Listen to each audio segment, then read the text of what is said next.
Bismillahirrahmanirrahim. Assalamualaikum warahmatullahi wabarakatuh. Pada modul ke-6 ini, Kojo akan membahas tentang yang namanya Blue Ocean Strategy. Jadi kalau usaha organisasi Anda sudah berputar, job description-nya sudah berjalan, timnya sudah bekerja setiap hari, kemudian hari pertama, kedua, ketiga, week pertama, kedua, ketiga, semua transaksi direkam, dicatat, and then di akhir bulan muncul laporan keuangan, kemudian di awal bulan ada meeting organisasi, disitulah akan kelihatan dari bisnis finance mastery, sales-nya berapa, biayanya berapa, dan keuntungannya berapa, sesuai dengan apa yang sudah ditetapkan di dalam bisnis plan atau tidak. Bila mana itu tidak sesuai semua, nah ini ada namanya modul Blue Ocean Strategy. Jadi ini ada hal-hal bagaimana meningkatkan revenue stream pendapatan Anda, bagaimana mengefisiensikan biaya-biaya, bagaimana mendevelop orang-orang yang mengerjakan suatu function tidak maksimal. Nah ini nanti dari function-function itu bisa kelihatan. Sales-nya rendah, oh berarti masih tumpul organisasi sales-nya. Oh, bobol terus biayanya. Oh, berarti masih tidak teliti dalam mengontrol biaya-biaya yang terjadi setiap harinya. Nah, ini akan terlihat di dalam namanya Finance Business Mastery, yaitu laporan keuangan ya. Kita akan mulai.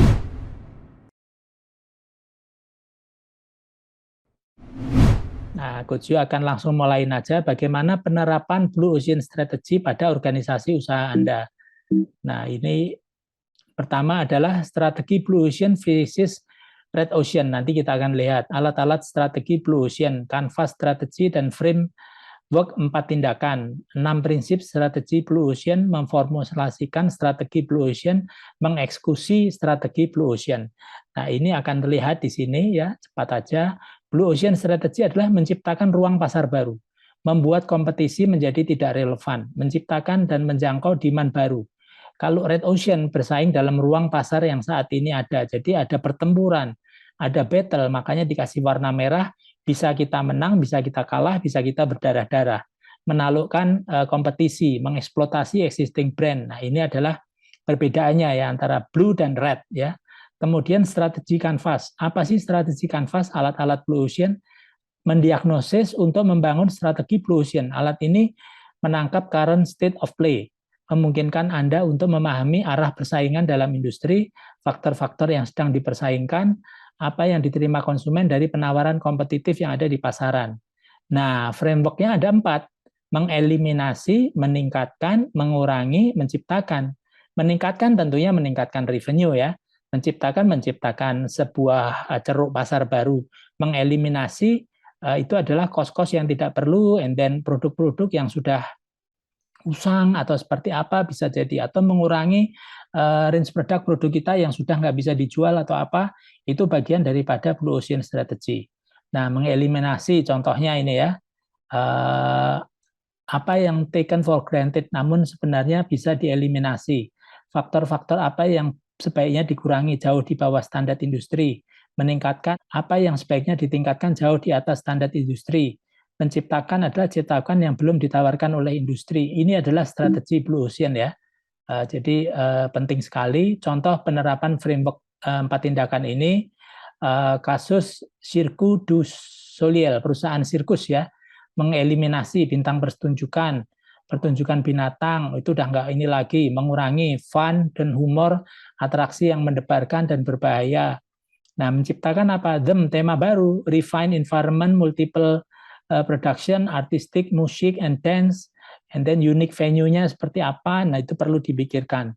Kemudian adalah prinsip perumusan, merekonstruksi batasan pasar, faktor fokus pada big picture dan bukan pada angka, mengeksplorasi demand baru, melakukan tahapan strategis secara tepat, mengatasi hambatan organisasi, membangun proses eksekusi dalam strategi pelaksanaannya ya. Nah, perumusan Blue Ocean Strategy. Strategi head to head atau strategi Blue Ocean. Kalau head to head ada pesaing dalam industri, kita direct battle di situ ya. Fokus dalam melayani kelompok pembeli dengan lebih baik, melihat alternatif dari industri lain, mendefinisikan ulang tipe pelanggan dalam industri. Nah, ini perlu dilakukan. Kemudian fokus maksimalkan nilai produk jasa yang ditawarkan dalam ruang lingkupnya. Fokus dalam mengadaptasi tren eksternal yang terjadi. Melihat peluang, aktif dalam menentukan corak tren masa depan. Nah, ini fokus gambaran besar, bukan jumlahnya ya. 4 langkah visualizing strategi yaitu visual awakening, exploration, strategi fair, sama communication. Apa sih visual awakening? Menggambarkan posisi bisnis Anda saat ini dengan menggunakan tool strategi Canvas. Identifikasi apa saja strategi yang Anda perlu rubah. Kemudian dieksplor, mengobservasi needs sama want, kebutuhan daripada pelanggan, melihat faktor fitur apa yang sebaiknya Anda hapuskan dan ciptakan yang baru, sehingga pelanggan terus tertarik dan sustain membeli produk kita. Visual strategi, nah ini memetakan arah strategi baru dengan strategi Canvas ya. Pemetaan dilakukan berdasarkan masuk pelanggan, kemudian ini visualisasi komunikasi, distribusikan peta arah strategi, fokus untuk mengerjakan proyek dan inisiatif yang mendukung arah strategi baru. Tingkatan-tingkatan non-consumer ya. Ini first tier, soon to be non-customers adalah calon pelanggan yang siap memakai produk baru yang Anda tawarkan.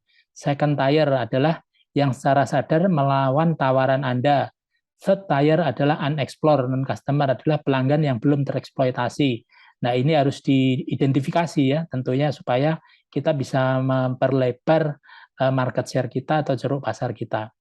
Nah, ini memperoleh urutan strategik yang benar. Urutan Blue Ocean adalah keperluan pembeli, tentunya fokus kepada harga, kemudian biaya, adopsi, gagasan Blue Ocean yang dapat berjalan secara komersial.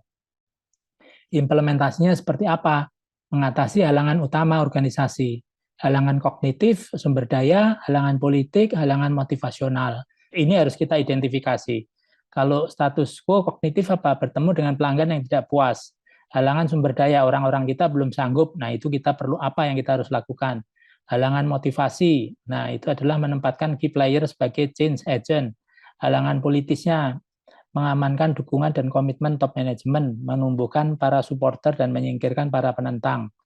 Nah, ini adalah build execution into strategy, fair process for strategy, strategi formulation process, yaitu fair process, engagement, explanation, expectation, clarity. Attitude-nya, behavior-nya, sama strategi execution-nya harus ada dukungan yang clear ya dari top management.